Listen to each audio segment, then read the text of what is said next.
আপনারা কি জানেন ২০৫০ সালে কোনো শীতই থাকবে না ঢাকা শহরে? কারণ হচ্ছে গিয়ে ক্লাইমেট চেঞ্জ।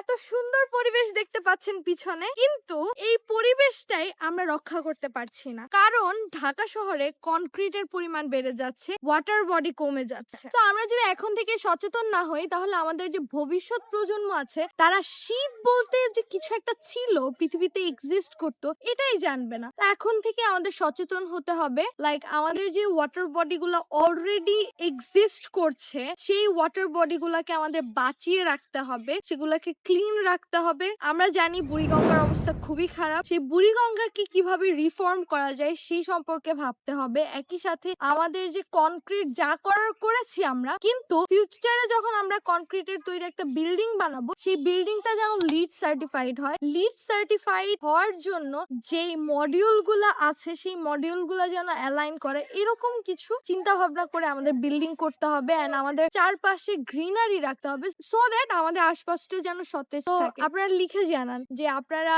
এই জিনিসগুলো আপনাদের প্র্যাকটিক্যাল লাইফে আপনারা এমফাসাইজ করবেন নাকি না।